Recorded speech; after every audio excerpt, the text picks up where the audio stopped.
So we have no democracy.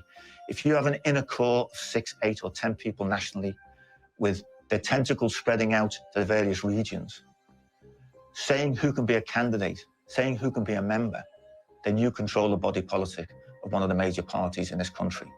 And I find that is undemocratic. Basically, it's a coup by a group of people to take over one of the major political parties in Britain. Pretty damning, right? I mean, It is and he's pretty absolutely damning. right.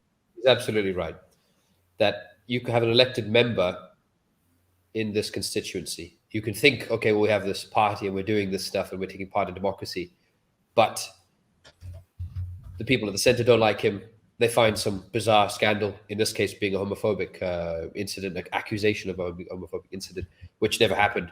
And then they are able to suspend that, either the member or the branch, and cut them off, basically, and stop them taking part and contributing towards the political process, the body politic, as he calls it. Absolutely true. Absolutely true. So this is talking about the Brighton conference. So that constituency there that you just saw, where they accused the member of homophobia and then kicked them out, that was in Liverpool. So a similar thing, actually worse thing, happens in Brighton, and I will play that now. Decided we would run a left slate, which we did. We went into that meeting open, honest, transparent, to make speeches, and when we were elected, we were very pleased. We all had 65% of the vote. 2 in 3 people attending it, a record turnout, a record majority, had won. Fantastic. But actually, in retrospect, we went into that meeting like lambs to the slaughter.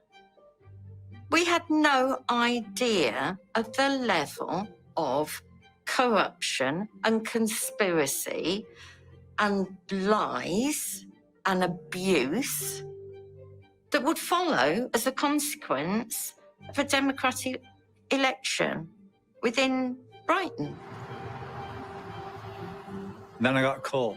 It was about 10:30, I think, that night. I was just outside the theatre. It was a call from someone in Jeremy Corbyn's office, someone I knew.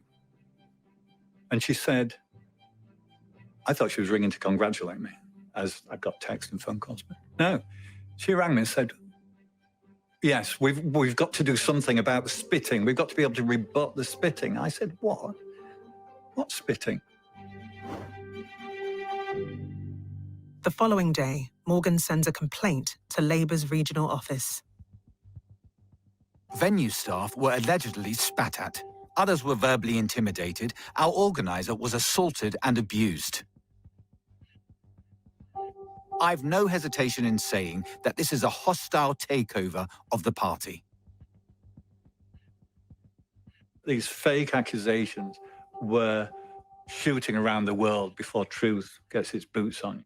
It took me 48 hours to piece together what anybody could have pieced together. And that is, lies had been told. They'd been told repeatedly. Over 2 or 3 days, with repeated opportunities, they lied. They lied, lied, and lied again. I took 78 statements, 23,000 words, named people who attended, and every single person said there was nothing wrong. When I got the CCTV footage proving there was no spitting, the allegations disappeared.